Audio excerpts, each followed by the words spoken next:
नमस्कार साथियों, जय हिंद।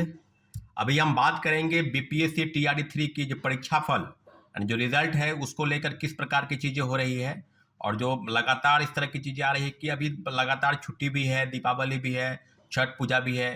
तो जिस तरह की चीज़ें हो रही थी कि दीपावली के बाद और छठ पूजा के पहले कई अखबारों की सुर्खियों में या कई न्यूज़ चैनलों ने इस चीज़ को प्रमुखता से छापी है, चलाया भी है न्यूज़ में कि जो बीपीएससी के हवाले से, जो सूत्रों के हवाले से इस तरह की खबर चल रही है। बीपीएससी के साइट पर इस तरह की चीज़ें नहीं हो रही है, लेकिन कई अखबारों ने छापा है कि बीपीएससी का रिजल्ट छठ पूजा तक यानी दीपावली और छठ पूजा के पहले जो है वो रिजल्ट का प्रकाशन आ जाएगा। मैं एक बात पूछना चाहता हूँ बीपीएससी के चेयरमैन से, और जिस तरह की चीज़ें फैलाई जा रही है खबरें भ्रामक रूप से, पहले कहा जा रहा था कि रोस्टर क्लियरेंस के जो मामले हैं उस पर अभी तक चीज़ें नहीं हो पा रही है। टीआरई 1 और टीआरई 2 दोनों के जो बाकी सीट है, तमाम जिला शिक्षा पदाधिकारी, डीपीओ और डीपीएम के स्तर से जो चीज़ें चिट्ठी के द्वारा भेजी गई थी कि आप सभी चीज़ों का आकलन करके सीटों का आकलन, जो पूरक परिणाम जारी नहीं हुए, टीआरई 1 में मात्र 2773 लोगों का रिजल्ट जारी हुआ, टीआरई 2 में पत्र जारी हुआ था, शिक्षा विभाग ने एक चिट्ठी बीपीएससी को भेजा कि 14,700 पदों की सूची निकालकर आप रिजल्ट को निकालिए, परंतु रिजल्ट नहीं निकला। तो सारी चीज़ें की जो सीटें बाकी रख दी गई है, जो बाकी सीट है, बची वैकेंट सीट है, उसको रिजल्ट में टीआरई 3 में जोड़कर कहे रिजल्ट देने की बात की जा रही थी। तो इसलिए जो है रोस्टर क्लियरेंस के मामले में ये तीन चीजें हो रही थी। दूसरे तरीके से आरक्षण का जो रोस्टर क्लियरेंस है, जो आरक्षण के मामले में माननीय उच्चतम न्यायालय में मामला चला गया है, उसके पहले बिहार सरकार ने एक फैसला किया था कि हम 65% नहीं, हम 50% पूर्व के रिजल्ट की तरह ही जो है हम रिजल्ट का प्रकाशन करेंगे। तो सारी चीजें क्या 50% के आरक्षण के तहत जो है रिजल्ट का प्रकाशन होगा। तो इस मामले में भी कई चीजें सामने आई है। आपको इसको पहले याद होगा कि प्रधानाध्यापक के जो 40,000 पद थे, उस पद में जो रजिस्टर क्लियरेंस होकर जो बाद में सीटें आई, उसमें लगभग 3,3500 सीटों की कटौती की गई। लगभग 37,000 पद की का वैकेंसी जो है उसको अपडेट किया गया। तो क्या जो 87,000 पद हैं, जिसमें टीआरई 3 तीसरे फेज की बहाली की प्रक्रिया में 1 से लेकर 5वीं और 11वीं से 12वीं लगभग 6 to 8, 9, 10 यानी चारों जो वर्ग हैं, उसमें के रिजल्ट के प्रकाशन के संदर्भ में जो रोस्टर क्लियरेंस, एक तरफ बैकलॉग सीटों का रोस्टर क्लियरेंस, दूसरी तरफ आरक्षण का रोस्टर क्लियरेंस, इन दोनों मामलों पर विभाग अभी तक किस प्रकार से काम किए हैं।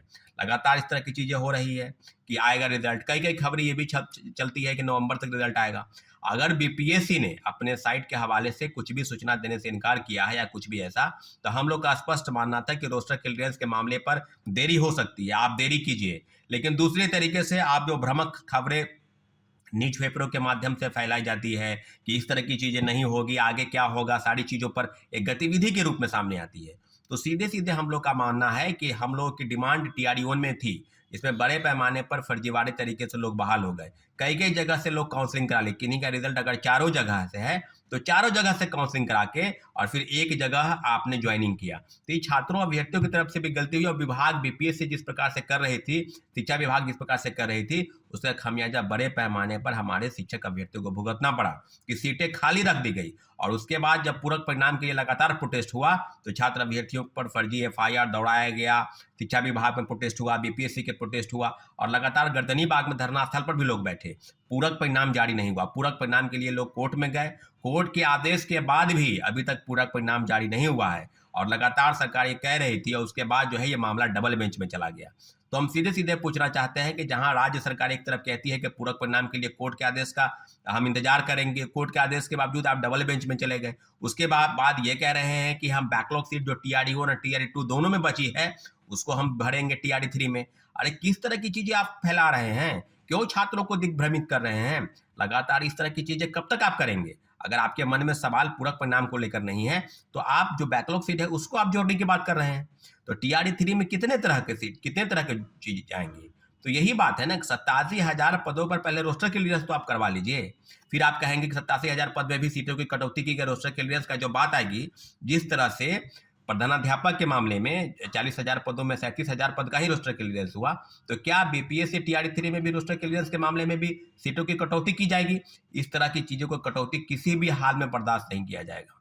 वन कैंडिडेट वन रिजल्ट, किन्हीं अगर अभ्यर्थियों का, किन्हीं परीक्षार्थियों का अगर चारों जगह से रिजल्ट है तो उनका काउंसलिंग सब जगह से भले ही करा ले, काउंसलिंग आप एक जगह, रिजल्ट का प्रकाशन सब जगह से होगा तो काउंसलिंग एक जगह से कराएगा। अगर कहीं का 11वीं 12वीं में हो जाएगा तो 11वीं 12वीं को ज्वाइन करेगा। 1 to 5 का होगा तो 1 to 5 को ज्वाइन नहीं करेगा। निश्चित रूप से सारी चीज़ें अब इस तरह से हो गई है। तो आपके मन में जो सवाल है, और लाखों अभ्यर्थी जो इंतजार कर रहे हैं कि टीआरई 4 का भी वैकेंसी कब आएगा, स्टेट की परीक्षाएं जो है लगातार जो अभी तक लगभग 7 महीना बीत गया, अभी तक उसके रिजल्ट का प्रकाशन का कोई अता पता नहीं है।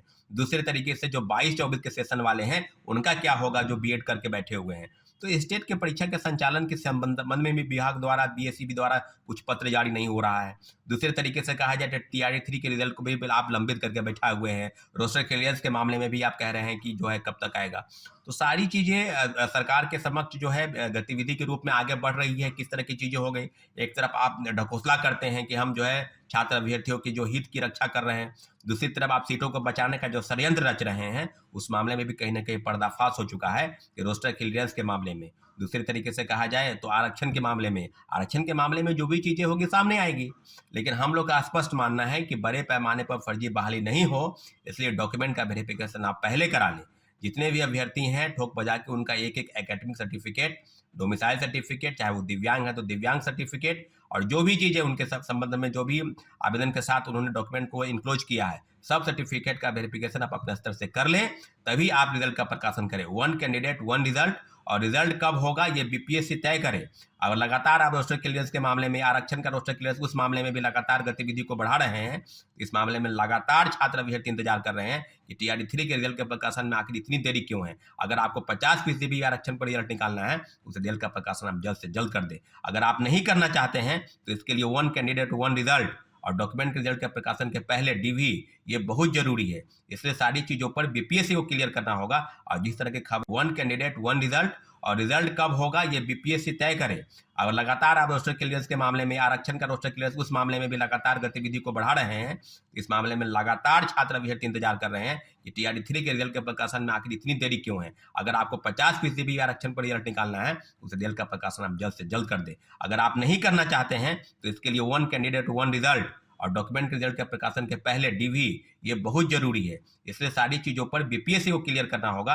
और जिस तरह की खबरें भ्रामक रूप से फैलाई जाती है कि बीपीएससी टीआरई 3 में आखिर रिजल्ट में देरी क्यों, इसके पीछे कहीं ना कहीं सरकार की दोहरी नीति, दोहरी मंशा, एक तरफ बीपीएससी के सप्लीमेंट्री रिजल्ट पर सरकार की तरफ से जो भी हलफनामा आता है कि हम डबल बेंच में जाएंगे, और दूसरे तरफ से अब रोस्टर क्लियरेंस के मामले में भी ये कहते हैं कि अब रोस्टर क्लियरेंस के चलते जो है रिजल्ट में देरी है। सीधे सीधे है कि सरकार की मंशा पर कहीं ना कहीं प्रश्न जरूर है। धन्यवाद साथियों, जय।